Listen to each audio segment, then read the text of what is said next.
very long way.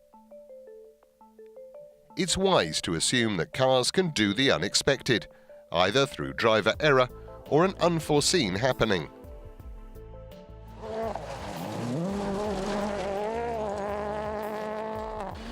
When planning special stages, get an experienced driver or co-driver to go through them to identify possible danger spots, where runoff space is needed, and so on. Let's take a look at footage from a helicopter of various safety-related scenarios. A left-hand hairpin. On approach, cars can lose control under braking, so spectator no-go areas are in place. Cars can also go straight on, so the escape road is clear. Also, the spectators are kept clear at the exit of the corner if a car runs wide or spins. Green areas mark a safe distance from danger for spectators. Now a 90-degree right junction. Again, the approach to the junction is cordoned off on both sides, plus the escape road and exit of the corner. Spectators are kept safe on the inside of the junction, away from harm.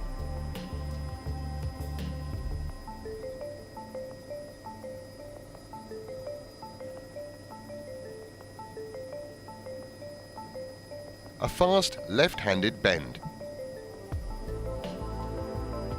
Cars in this example are travelling faster, thus the red areas on the outside of the bend extend further. There is also potential danger in a car spinning to the inside of the bend, exiting the corner. Again, the green areas indicate a safe distance for spectators.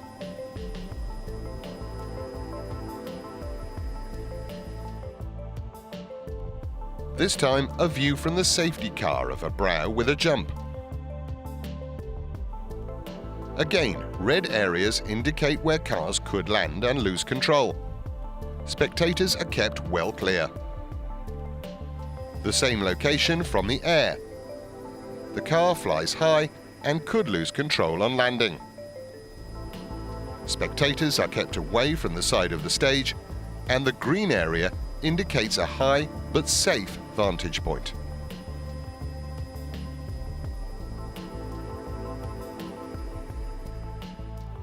Finally, an example of spectators congregating around a tarmac hairpin. Many people are lining the edge of the road in a braking area. In this instance, no marshals or police appear to be present in an area which is appealing to spectators and with a very high potential for danger. Organisers must analyse a stage to anticipate where spectators may gather. As well as identifying where people should not spectate, you will make the marshals' work easier if safer areas are identified where people can stand, such as on higher ground. Each spectator viewing point needs to be identified by a letter or number, so if there is an incident, the exact location can be quickly established. The pre-event inspection of stages should help identify special danger spots for competitors, such as a tree on a fast bend, a big drop, narrow bridge, and so on. It may be possible to protect such places with straw bales. Round ones more than 1 metre in diameter are recommended, or a wall of connected tyres. Where Armco is installed, the leading end should be protected. Chicanes can be used for reducing speeds before danger spots, although organisers should try to find roads where they're not necessary. If chicanes are used, they should be noted in road books and be in place, or their positions marked on the road during any reconnaissance. During the pre-event inspection, organisers should make provision for an alternative route for each special stage in the event of cancellation. All pre-planned access roads to special stages should be put in the official programme, as well as in special leaflets and on the event's website. Simple signs should be used to guide spectators from main roads towards the proper parking areas. and designated spectator zones. Wherever possible, likely spectators should be informed in advance of safety codes, signage and so on through websites and publications. Media parking areas should be established where photographers will be working. On the event, special marshals may be needed to assist photographers and prevent spectators from approaching. "He's taking pictures, why can't I?" may be the angry cry. Only media people wearing a tabard should be allowed in those areas of special stages to which spectators are not normally admitted. All other members of the media should conform to normal spectator standards, except for interview areas, media centres and so on. Nobody likes to think there'll be accidents on a rally, but it's wise to plan for them. The safety plan should determine the course of action to be taken if there's an accident. In some cases, the plan may call for stopping the stage and sending emergency vehicles through the stage as being the quickest route. Priority order for access to stages at radio points should be medical, fire, then tow.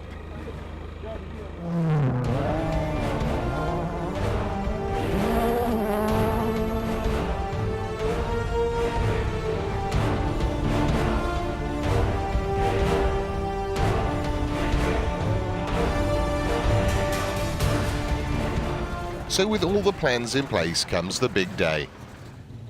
Documentation and scrutineering should be handled efficiently but in a friendly manner to set the tone of the event. The competitor relations officer will have a part to play here. Points to keep in mind. Have enough space. Try to avoid queues. If using a garage for scrutineering, avoid machine areas, pits or working areas. If parts like turbos, which may be carried in service vehicles, have to be sealed, have one lane for this and another lane for competitors. If a helicopter is being used, then roof numbers on cars should be in place at scrutineering. Check also SOS warning boards, warning triangles, seatbelt cutters accessible to outside assistance, etc., as should be listed in the regulations, helmets and overalls. And is the tracking system working?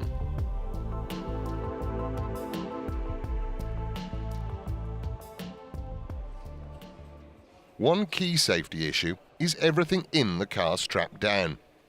Even small things flying around in an accident can do serious harm. All the officials mentioned earlier will have a part to play to ensure a successful and safe rally. For example, the Chief Safety Officer should check the correct position of all safety vehicles and staff. And the Chief Medical Officer should stay in communication with the Chief Safety Officer as well as the clerk of the course to advise him of the seriousness of any incident or injury reported during the rally.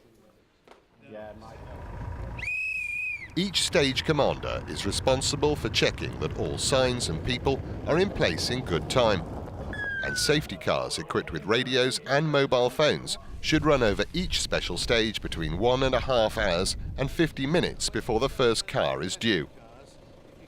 Their task is to highlight possible route problems and check the closing of all junctions and the correct signposting of all prohibited areas. Road closing cars should go over stages ahead of the first competitor. The first, which could in fact be the last of the safety cars, should go over the stage between 40 and 50 minutes before the first rally car to check that all warning signs, radio marshals and safety marshals are in place. Its crew should inform HQ of the stage's readiness. The car should have a loudspeaker, flashing roof lights and sirens, radio and mobile phone. It's worth having a checklist of things to be carried in any official car due to cover a special stage.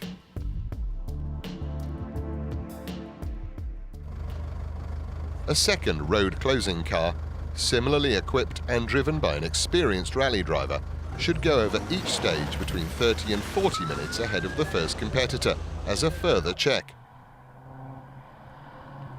Then, finally, a third road closing car, driven by an experienced crew, should run each stage between 10 and 20 minutes ahead of the rally.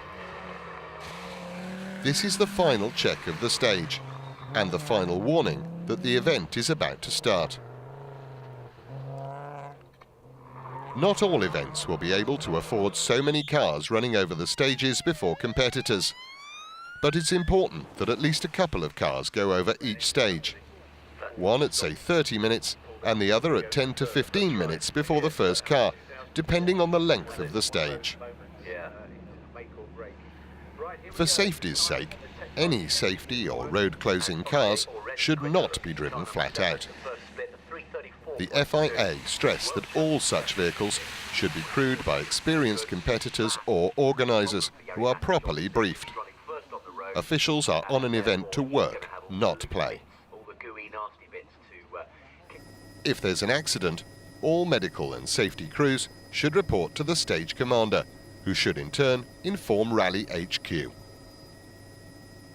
If a serious accident is reported, the stage commander should let the stage safety officer interrupt the starting procedure after informing the clerk of the course and receiving his permission to do so, and implement the yellow flag procedure, which signals to competitors that they must slow down until they reach the end of the stage or the next radio point. Off at post 10. A radio point marshal or a safety marshal who is closer to the scene of the accident may be told to go to the spot as soon as possible to give a more accurate report of what's happened. Rescue vehicles, including ambulances, should always drive in the direction of the rally.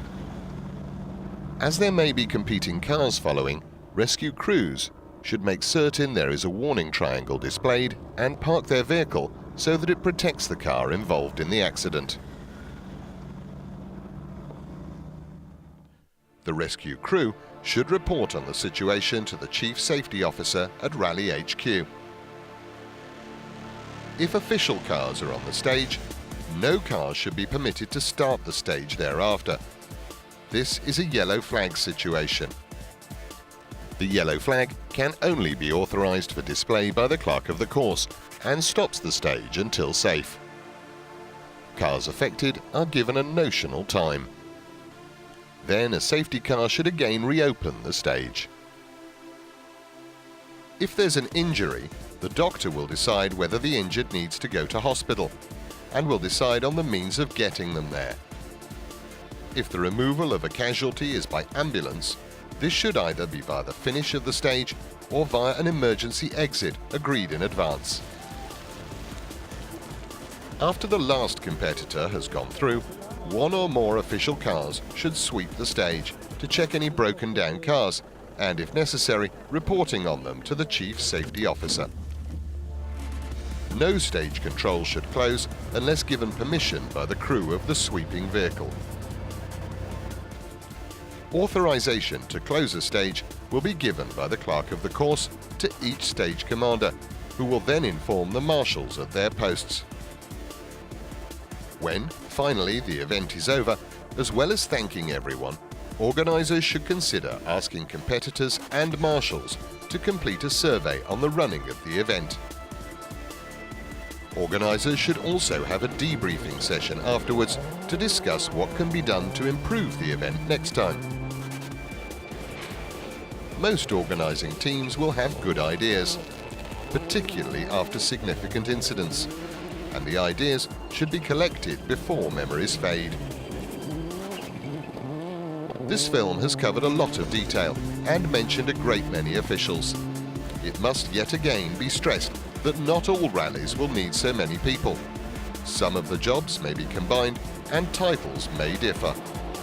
But the need for a well thought out safety plan and attention to detail applies whatever the size of the rally.